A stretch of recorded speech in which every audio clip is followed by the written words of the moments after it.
Okay everyone, here we are at the workshop. What I want to show you today is a new ceramic knife from Ustar. Now many of you, if I can just reach for these, you've been buying these ceramic scissors over the last few weeks. I think I said in the original video that it's an interesting comparison how ceramic blades perform against standard metal blades. You use steel, I guess, on scissors and other cutting devices, craft knives, etc. Of course, what I said on the original video with these is they perform just as well as metal blades. And of course, if you have younger model makers, these edges aren't as keen as many other devices like scissors and like craft knives would be. Yes, they're still very sharp, yeah, but the actual cutting edge itself, it's not as I think it's not as keen, or it's not as unforgiving as a metal edge, which is why I wanted to bring these scissors to the store. Now, so Ustar also have a knife, which is also a ceramic. Let me bring that close to the camera. As you can see, they call it a scraper, and absolutely, you could use this as a scraper. Of course, you can. I think I've got a scraper from Display also on the store, but that's made out of metal, and that is quite a hefty and very sharp. Yeah. So again, if you're a little bit worried about that, we may be younger model makers, or you just want to experiment with ceramics as a cutting medium, yeah, this knife could be one to take a look at.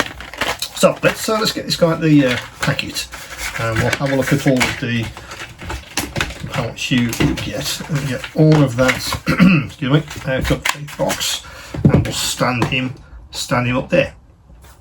Right, so in the box itself, right, so have a look at the actual handle itself. Now, this is all plastic apart from the chuck end, which does have the pretty standard texture on the end, which makes it very, very easy to manipulate in the hand. Very happy to see that. It also has a texture and a shape. It looks like a sort of hexagonal shape, which they've etched into the plastic itself. Again, really like that because it gives you something to hold on to. It's very easy to manipulate. Also like the size. It's not too big, not too small. Yeah, it's kind of just right, particularly for guys like me with very very small hands. Has a knob on the end, yeah. So when you put it down on your bench and it's not going to roll anywhere, it'll stop. Yeah. So let's not knock that over. It'll stop on your bench. It's not going to fall off and break the blade potentially. Yeah, which is quite nice to see. Must admit, when I first saw it, when I got it out the box, it did remind me of the Alpha. Let me just show you one of these, the AK4s. Yeah, this guy. Excuse me. Very, very similar too. They've got a knob on the end. Shapes are very similar. This, as you can see, is my sort of go-to for a lot of things. It's much smaller, absolutely, but it just reminiscent of the Alpha range, particularly the AK4.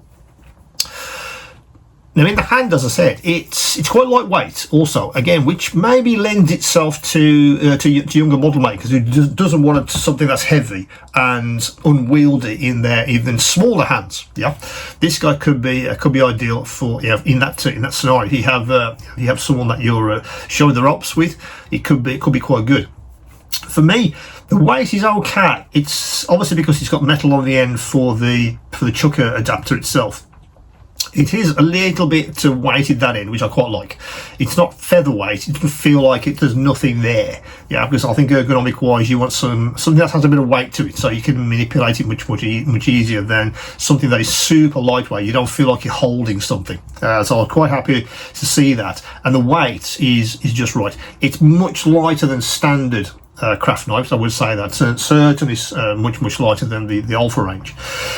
But I think with all the I think standard knives, if you say, well, that's probably a little bit unwieldy for very small hands, this guy could be ideal. Now, as I say, this is you also get a cap, which we'll also show that in a second. Now, let's have a look at these ceramic blades. Now, they come in this and they put a bit of foam in the end of that. So let's get the foam out like that, and then we'll tip a blade just to make sure I don't stab myself, and I'll put the cap back on.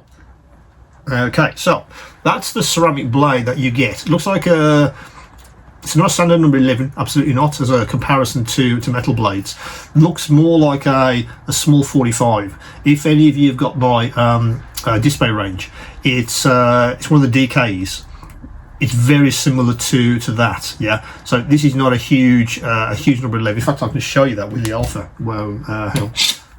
No, it's not. I've taken that out of the Alpha, unfortunately. Hang on a second. Is it in that one? Yes. So, in comparison, I think that's a DK. That's a DK2. Yeah. So if I hold that there, and the blade, if I put the blade the same way around, like that, you can see that it's of a similar size, yeah. But it's not a massive thing like a number 11, yeah, like a standard. It's not that. It's not that at all. Let's put that away.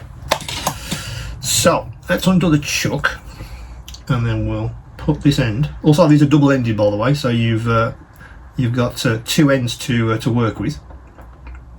So let's put that in there and tighten that up. And does that wobble? No, it doesn't. Very happy to see that this chuck, it tightens up beautifully. It really does. There's a little bit of give in the shaft when you're doing that, but don't worry about that. You're not going to snap this in half unless you really want to. But tightening that up so it's not going to move around and not wiggle, which is absolutely essential. But that's how the thing would look in situ. And again, in the hand, that works very well indeed. I'm very, very happy to see that. Now, let me get a bit of plasticard, and I just want to see how this performs on an actual edge. Let me just take some material off this edge. And so they call this a scraper, so let's do a bit of scraping, and that's coming off beautifully, just as if this was a metal blade. In fact, I can show you that a bit closer to the camera. So that's all the material I just scraped off the edge of that piece of plasticard. Now, using it as a sort of cutting implement, let's see if it will do that. Now, that's very interesting. Now, I've been using this to try and cut a piece off this piece of plasticard, and I've just snapped off the very, very end of that. So using this to cut through plasticard, which is what I'm doing here. You can absolutely do it, but as I just snapped off the very, very tip of that. So that's gone through the plasticard, and I thought if I continue to do that, I think I'll snap that off. Yes, I can. So I've cut that shape out of that plasticard without any problems at all. Yeah, but you do need to be a little bit careful with that. So I put a lot of pressure right on the tip of this blade. I don't think you can see it. If I put that on against my tip, you can see it snap the very, very end of the blade off. So I put a lot of force through that, and it's snapped off. Now the rest of the blade works fine. It cuts without any problems at all. But the very, very tip has snapped off using it as that application. So in that scenario, be very careful when you're doing that. Putting a lot of force through it that way to make a cut, you might end up having snapping the very end off. Yeah, then you won't have that end as a highly precise way of cutting some material. That's something to bear in mind with these kinds of devices. But again, for younger model makers, again, I'll be very happy to allow a youngster to use these, because the edge, again, it's much safer than a standard blade. You can imagine you're not going to hand a massive number 11 craft knife with a number 11 blade on it to a younger model maker, because that's a recipe for disaster, isn't it?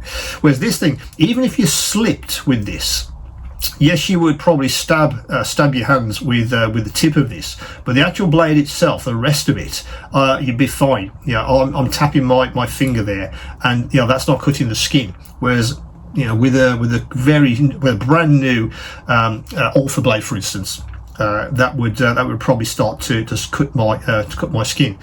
So that's something to bear in mind, that there might be an application there. If I scrape myself, it's not cutting my skin. How does it perform with 3D printed parts? Let's see if I can cut off some of these supports. Now, really, to be honest, I'm sort of snapping these supports off. I'm not really cutting them off. If I try and sort of saw through even a small piece of this this resin, the ceramic blade is struggling to get through this. It's hardly making even an indent in this stuff because the resin's so hard. Yeah. So in this scenario, you know, all you're doing is you're pushing the ends off to snap it off, which is not really the case. It's not cutting as a metal blade would. So really, that application here is certainly for a metal blade, without a doubt, because that's simply not cutting through the resin, because this stuff is just too hard for the blades. Now, on things like figures, you know, these kinds of materials, yeah, which are usually cost from a 3D print. Let me just see if I can. Let me just find a seam. Let me see if I can just scrape a seam off. So this is primed. So let me just see if I can scrape that seam off, and also take some of the primer off, so you all guys will be able to see what I've taken off. Yeah, so that's come off beautifully on that arm. So if that was a seam, for instance, this would come off really well. So as you sort of describe this, it is very good as a scraper. It absolutely is. I would argue you can cut certain things with this, certainly paper, all the very, very thin materials. It's gone through this, what's this? That's probably a 1 mil piece of plastic card. It will go through that, but obviously I snapped the very end of this off doing that. But if you don't need the point of this thing, clearly it's not. Don't throw that away, because it's still a very keen blade. Also, if you want to use it with other kinds of material, thinner plastic cards, or if there's some other materials which you want to experiment with ceramic blades with, then this guy will absolutely go through without any problems. So ceramic blades, yes. So we have the scissors, which clearly have an application, and they work extremely well for cutting some materials. Whether you can then translate or transfer this this experience to craft knives, that's a very interesting question. As we've seen, they have some applications, and other applications they fail at dismally. So it depends on what you're looking for. If you're looking to replace your existing metal blades with a ceramic for some reason, or as I say, you're looking for tools for maybe younger model makers, and these guys could be ideal. Very compact, light. The blades themselves are keen enough, absolutely they are, to cut through materials. They absolutely do that without any problems at all. Certainly not 3D printed materials. If you think you can do that with these kind of blades, not really. That's the application, to be honest, because the resin material is just too hard. It's the surface itself and supports, etc. It doesn't cut through those. You need a metal blade to achieve that. So I just thought, because the scissors did very well, and you continue to buy those, what kind of experience would you have with the craft knife? And it's certainly mixed, isn't it? It's not an absolute replacement for a metal, absolutely not. But I think it has a place as a complement, certainly. I think for me, I'd use this to cut very, very thin plastic cards for dioramas and other things, belts maybe for figures. That'd be an ideal application for this guy. Certainly as a scraper for seam lines on figures and other things as well that are made out of styrene or something that isn't a 3D printed material. That's going to be the I guess the thing that makes up your mind. What kind of materials do I want to try and cut with these kinds of tools? So that's the ceramic scraper cutter. I think I'll probably call it a ceramic knife. I think that's what it's called on the store. It's certainly got a place. I think it's got an application. It certainly sits on the back of my bench for certain applications. It's probably going to replace maybe a metal scraper, because it does perform just as well. Cuts for certain applications, absolutely. But if you're looking for something that's really easy for clean up, that you don't have to go and reach for a very large craft knife. This guy could absolutely work brilliantly in sort of that scenario. So as always, guys, if you can, do subscribe to the channel if you haven't already. Do hit the bell icon for updates when I load new videos onto the channel. Also, as usual, if you do need any help, do any questions, any queries, do send me an email. That's the best way of reaching me these days. And of course, guys, keep on modelling.